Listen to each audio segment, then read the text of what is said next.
Not in 2019 when your contract is up. You need to go right now. So the only people who can do anything, and we see that there's some shift happening, we need you to shift faster, is the police commission. You're supposed to represent us.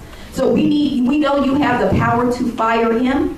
So if the mayor won't do it, we need you to do it. We need you to move. We need you to get Killer Charlie out, fire Charlie Beck.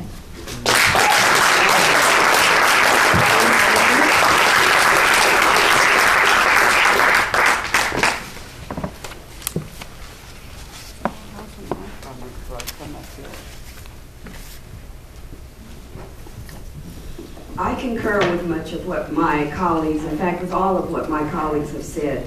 I did want to correct something, though, that was said earlier about the little confrontation when we came in regarding seating. It was not the commission president who de-escalated that issue. We did see Mr. Tafik go to the back and ask officers to move up front. So there are some reasonable people sitting up there, and we hope we can find more and more. Hopefully, with some of our shifts occurring, that things will change. But I do want to say, Matt Johnson did not try to escalate. He tried to encourage some kind of confrontation with Dr. Abdullah. I also want to talk about what happened outside today, just so Chief Beck has facts and it is on record. We spoke with Sergeant Leffey, L-E-F-F-E-Y, number 27058, who told us we could not enter from the front entrance. We asked him why, what was the procedure, policy, law.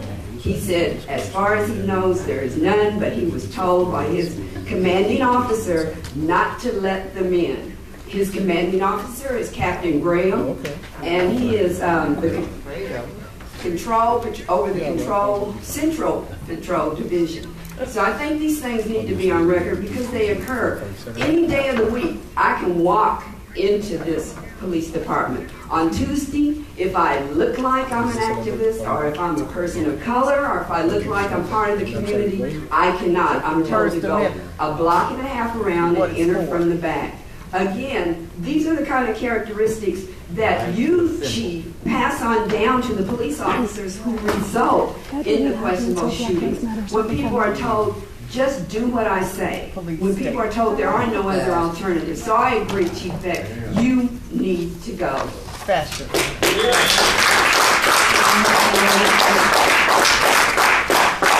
other comment cards on this item. We're now on item number 3, regular agenda. We do have cards for all items except for D.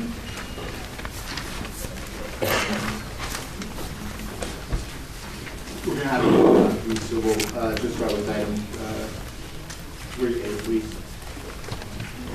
Item number 3A, Department's report dated August 26, 2016, relative to the bias policing and mediation second quarter 2016 report.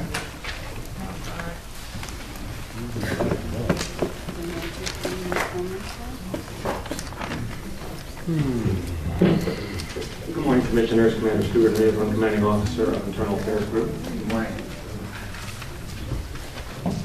This is our second quarter of 2016 report. It's not a report with second quarter data. It's actually year-to-date data for 2016, comparing it, of course, to prior years.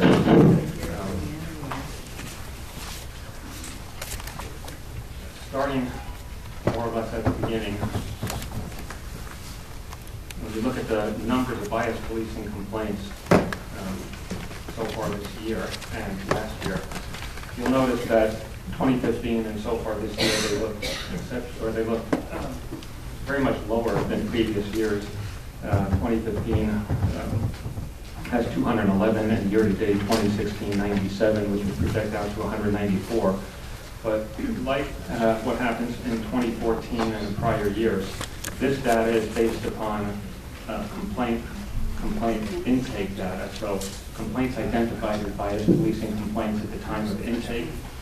And as complaints are investigated and they go through the process, we learn that there are actually more bias policing complaints than we can identify at intake, because sometimes during the investigation of complaints that where a bias policing allegation isn't made at the beginning, it may be made later on. So I expect correction in your 2015 and 2016 both will increase and more likely mirror those of 2014 and 2013 as it goes. Regarding the number of complaints broken down by bureau and by area, South Bureau continues to have a higher proportion of bias policing complaints than the percentage of residents, and Valley Bureau continues to have a lower proportion of complaints, of bias policing complaints than the percentage of residents. But those numbers have been roughly similar to the 3-year average. When you look at complaints by area, Central and Pacific both have a higher percentage of complaints than the percentage of residents. Central's case is lower than the 3-year average. And those are little anomalies when we look at those. But of course, when you look at Central and Pacific, they both have very large, daytime populations because of the downtown area, and of course Venice Beach, which is unique to the Pacific area.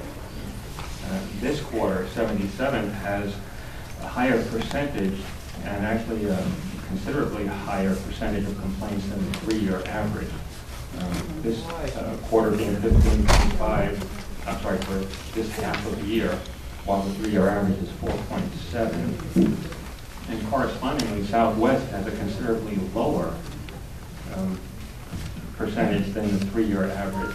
But it is roughly similar to the population. So the 3-year average of Southwest being 11, and this year being 6.2 so far. So there's really, I have no explanation for that, but it kind of bears watching. We know that. If that holds true as the year progresses. Well, I'll tell you. It's also interesting that 2 areas had 0 complaints so far this year, that being Harbor and West LA. Now, both of those areas traditionally have very low numbers of bias policing complaints, 5.7 and 5.3 per year respectively. But 0 for a half year is still stands out. So we're going to have to watch that and see if that holds true as the year progresses.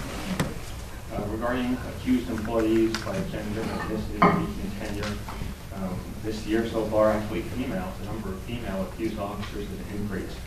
And that's the first time that's happened. So it's gone up from 10% or almost 11% in 2014 and 2015. And females are now accused employees on 16.5% of the complaints. How does that compare to their percentage of Still apples to slight. apples in patrol or in metro or in gangs? That we haven't broken down, so that I don't have an answer for you. But that's something we can look at and something that we can do for the next report. I mean, still females are still represented less than their representation of the department, or they're accused less than their representation, but that's a question that we'll look at for the next quarter. Yeah, please do. As far as accused employee assignments, and you may recall we had a discussion in the last quarter where gang enforcement officers showed 0 complaints. Well, that's been made up for with the second quarter. So the first quarter appeared to be an anomaly, and now year to date, though, they're represented at 1.7% of the complaints. And nothing else really stands out as far as that goes.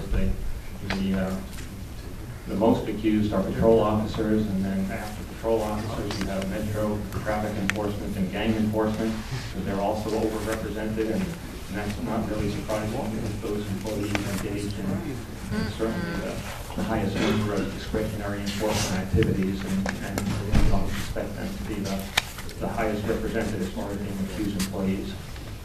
Now, we have far more